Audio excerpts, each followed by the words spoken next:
Vem da Europa a informação de que o Flamengo fez proposta por dois jogadores internacionais. Vídeo de hoje do canal do Nicola traz detalhes e os nomes dos atletas e fala também. O Flamengo volta a abrir conversas por Maurício, meio atacante do Internacional. Tem as últimas do mercado, bastidores, finanças e muito mais. Antes, deixa eu só me apresentar, me chamo Jorge Nicola, sou jornalista esportivo e a missão por aqui é deixar você por dentro de tudo que tá rolando com o seu clube do coração para não perder nada. Aperta o botão vermelho de inscreva-se, ative todas as notificações e também deixe like. Combinado? Bora te atualizar agora sobre uma informação que bombou no exterior. O jornal Marca da Espanha afirma que o PSG fez uma oferta de 200 milhões de euros ou 1 bilhão de reais, mais de 1 bilhão de reais, por Lamine Yamal, a joia de apenas 16 anos do Barcelona, já é titular absoluto da equipe de Xavi. E o mais surpreendente vem agora, apesar desse caminhão de dinheiro, o Barcelona não parece muito disposto a negociar seu atleta. O Lamine chegaria para o lugar de Mbappé, que está trocando o PSG pelo Real Madrid no fim da temporada e não vai render qualquer centavo ao clube. A multa rescisória do Lamine Yamal no Barça é de 5 bilhões de reais. Quero falar agora sobre o Flamengo, que tentou nos últimos dias duas contratações internacionais, pelo menos é o que garantem veículos de comunicação da Europa.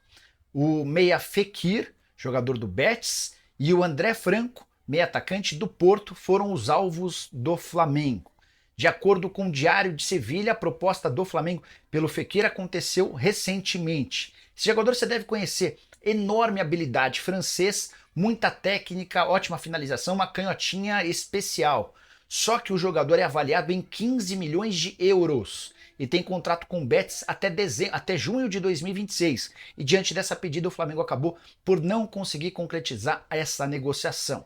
O outro jogador que eu citei, André Franco, meia português, de 25 anos de idade, pertence ao Porto, vive momento de baixa no time. Na atual temporada, 23 jogos, 1 gol e 3 assistências, foi muito pouco utilizado nas últimas partidas pelo técnico do clube. Mas, apesar disso, não houve acordo entre as partes. De acordo com o jornal Record, o Porto recusou a oferta do rubro-negro. A proposta era de 4 milhões de euros por 80% dos direitos econômicos. Só para completar sobre o Fla, Gabigol segue de fora do rubro-negro. Ele tem feito trabalhos à parte com o departamento médico, que tenta colocá-lo à disposição para a partida da volta no próximo fim de semana. Bora fechar o vídeo para falar sobre o Flamengo, que está mais uma vez interessado em Maurício, meio atacante do Internacional, estava jogando até outro dia na seleção brasileira olímpica, aquela sub-23.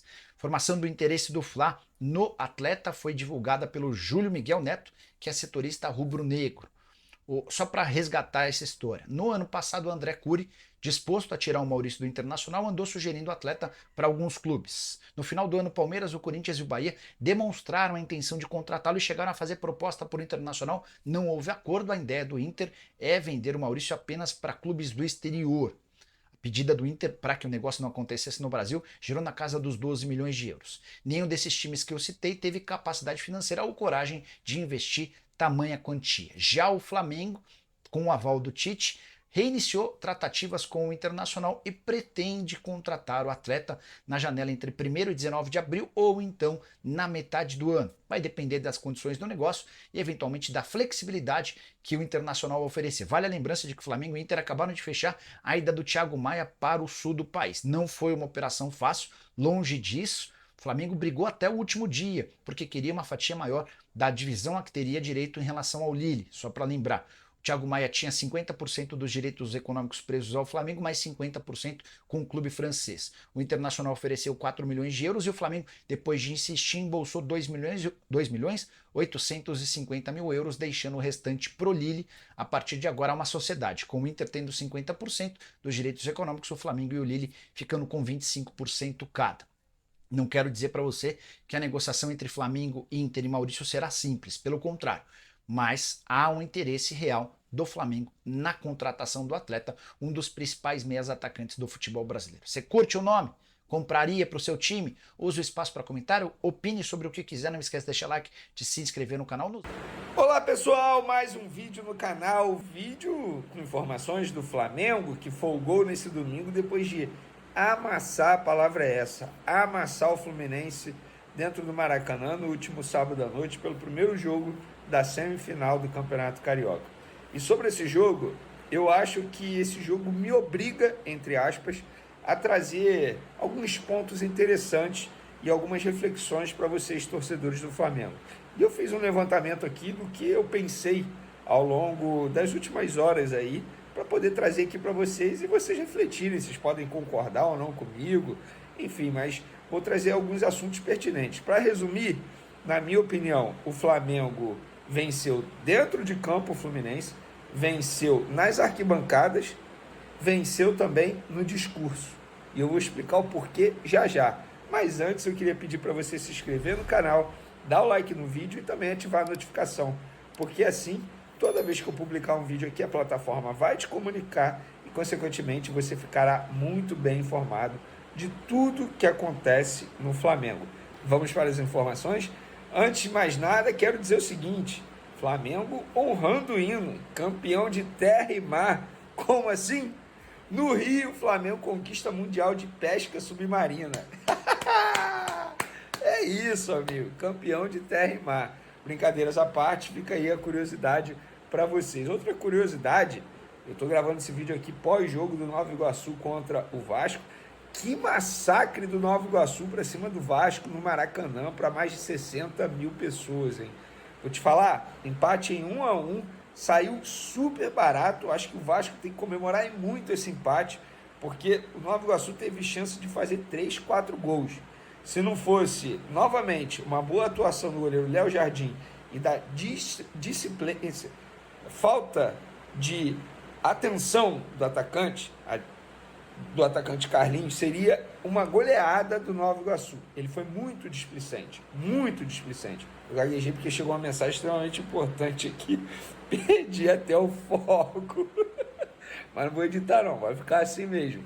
Então, enfim, o Vasco deu sorte, conseguiu um empate em 1-1 com o Nova Iguaçu. O jogo domingo que vem será no Maracanã também, tá? Nova Iguaçu vai mandar o jogo no Maracanã. O Flamengo joga contra o Fluminense e Flamengo, sábado, 9 da noite, de novo. Ai, meu Deus do céu, eles odeiam futebol.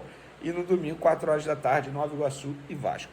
Vamos para o Flamengo, mas eu vou trazer alguns pontos aqui que a gente precisa falar sobre o Flamengo. Primeiro, que evolução da parte física dos jogadores, e eu vou pegar um jogador para poder exemplificar. O Arrascaeta é um jogador que não posso dizer isso, mas nas últimas 2 temporadas estava sofrendo muito com a parte física. Por exemplo, ano passado não era comum ver o Arrascaeta ficar até os minutos finais de jogo, muito pelo contrário, o Arrascaeta saía com 15 do segundo tempo. Era um jogador que fisicamente deixava muito a desejar, a gente sempre criticou isso. No jogo de ontem, ele não só ficou até o fim, mas ficou até o fim dando carrinho, ajudando a marcação e também dando uma assistência absurda para o gol do Pedro. O cruzamento dele no gol do Pedro é algo fora do normal, ele botou na cabeça do Pedro. Ele olha, repara o lance, ele olha e bota e cruza na cabeça do Pedro. Impressionante. Então a preparação física do Flamengo está de parabéns, e isso é óbvio, é resultado de um trabalho de muita gente. E também, quando o time joga certo, os jogadores correm menos. Consequentemente, se desgastam menos. Então, a preparação física do Flamengo está muito bem. Luiz Araújo, um jogador que, taticamente, é muito bom. Ele ajuda na composição defensiva. Ele joga sem a bola. É um cara que entende muito do jogo tático. Mas, tecnicamente, ele deixa a desejar. Na minha opinião, não é que ele seja um jogador ruim, mas ele está abaixo tecnicamente dos demais atletas do time titular. Inclusive é o único jogador que não tem a titularidade garantida. Quando o Gerson voltar, pode jogar na ponta direita, o Bruno Henrique pode brigar por uma posição ali, e o próprio Vitor Hugo pode brigar por uma posição ali. Mas ele tecnicamente está abaixo, taticamente ajuda bastante. Pênalti no De La Cruz, do lado do Fluminense. Se fosse ao contrário, a gente estaria ouvindo a semana inteira. E parabéns a Bruno Spindel, que a gente sempre fala assim, quando ganha, o clube não reclama da arbitragem. Ontem o Flamengo ganhou e o Bruno Spindel botou a cara em uma entrevista coletiva, na verdade entrevista não, um pronunciamento para falar da arbitragem e reclamar da arbitragem de maneira correta. Mais uma partida absurda do Eric Pulgar. O cruzamento dele para o gol do Cebolinha foi maravilhoso. estilo Arrascaeta. Ele olha, bota na cabeça do Cebolinha, o Cebolinha não tem nem trabalho de pular para cabecear. Ajuda na marcação, ajuda nas jogadas ofensivas, dá passe quebrando linha adversária.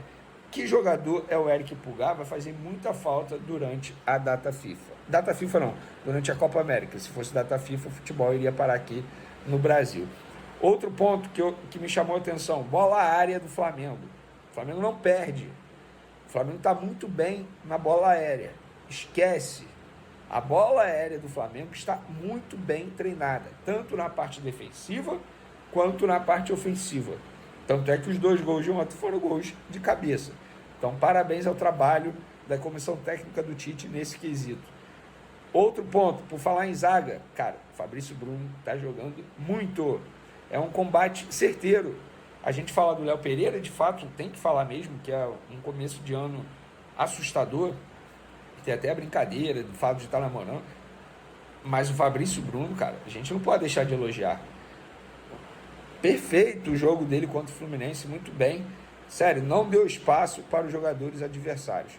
Outro ponto que me chama a atenção no time do Flamengo. O Flamengo não é um time maldoso, não faz muitas faltas. Toma poucos cartões amarelos. Tem um cartão vermelho que foi do Thiaguinho, não era nem o Tite que estava comandando, era o Mário Jorge com a garotada. Ou seja, é um time super disciplinado. Isso faz diferença. Você ficar tomando cartão amarelo toda hora pode te custar caro, obviamente, consequentemente, o vermelho. Tem alguns números aqui de Fluminense 0, Flamengo 2. Chutes, Fluminense 8, Flamengo 24. Chutes a gol, Fluminense 0, Flamengo 9. Escanteios, 3 Fluminense, 9 Flamengo. Grandes chances, 1 do Fluminense, 7 do Flamengo. Defesas do goleiro, 8 do Fluminense, nenhuma do Rossi. Inclusive tem um lance que está viralizando nas redes sociais do Rossi, pulando totalmente desnecessário no chão. Brincadeiras à parte, acho que ele fez aquilo para o uniforme ser lavado, porque senão seria lavado à toa. Porque, nossa, não teve nenhuma dificuldade o Rossi. O Rossi assistiu ao jogo de camarote. O Flamengo deu uma aula no Fluminense. E a entrevista coletiva do Tite foi perfeita. O Tite falou, nós fomos soberanos, nós merecemos vencer, nós vencemos, tem mais um jogo no sábado, não tem nada decidido, e é isso. Até no discurso, o Flamengo ganhou do Fluminense ontem. E não sei se vocês sabiam, mas o Flamengo chegou a 10 jogos seguidos sem sofrer gols, repetindo um feito que só tinha sido obtido pela geração de Zico, no final dos anos 70. O Flamengo não toma gol há 10 jogos seguidos, gente. É por isso que eu falo, você torcendo o Flamengo, na minha opinião, pode comemorar. O Flamengo está na final do Campeonato Carioca. Eu não vejo o Flamengo tomando 3 gols e não fazendo nenhum no Fluminense. De verdade. Não é soberba, é análise do trabalho do Flamengo. Fazer gol no Flamengo hoje é extremamente difícil. Arrisco a dizer que o Flamengo não perde 10 jogos na temporada. Por isso que eu acho que o Flamengo é o favorito no Campeonato Brasileiro. Mata-mata é uma outra história. Aí é uma outra situação. Mas Campeonato Brasileiro, para mim, o Flamengo é o grande favorito, embora o Palmeiras tenha sido campeão nas 2 últimas temporadas. Hoje, trazemos uma incrível conquista no universo do futebol carioca. Pedro, o talentoso atacante do Flamengo, escreveu seu nome na história ao se tornar o artilheiro indiscutível do novo Maracanã. Neste vídeo, vamos explorar os detalhes dessa notável façanha alcançada por Pedro durante a semifinal do Campeonato Carioca, destacando os números impressionantes que o colocam no topo da lista de goleadores neste icônico estádio. No recente confronto contra o Fluminense, Pedro não apenas brilhou na vitória por 2-0, mas também ultrapassou seu companheiro Gabigol, alcançando a marca de 78 gols no novo Maracanã. O camisa 9 estava empatado com Gabigol, mas a ausência deste na partida permitiu a Pedro consolidar sua posição como artilheiro, marcando o segundo gol da equipe rubro-negra. Mesmo com o resultado favorável, o Flamengo teve oportunidades para ampliar ainda mais a vantagem na semifinal do Carioca. Pedro, que se manifestou na zona mista após o jogo, expressou sua busca pela excelência e enfatizou a importância da evolução individual e coletiva para um ano repleto de conquistas e títulos. O atacante não apenas lidera a tabela de artilheiros no novo Maracanã, mas também se tornou o principal goleador do Campeonato Carioca, acumulando 9 gols, um a mais do que Carlinhos, do Nova Iguaçu. Desde sua chegada ao Flamengo em 2020, vindo da Fiorentina, da Itália, Pedro já balançou as redes adversárias 114 vezes em 229 jogos pelo clube. Com essa impressionante trajetória, ele solidifica sua posição como um dos grandes nomes do futebol brasileiro. Assim, encerramos este relato sobre a conquista de Pedro, o artilheiro do novo Maracanã. Seu desempenho brilhante não apenas eleva o prestígio do jogador, mas também inspira os torcedores do Flamengo e os amantes do futebol a celebrarem os feitos extraordinários que acontecem nos gramados cariocas. Continuem conosco para mais atualizações e emocionantes momentos do mundo esportivo.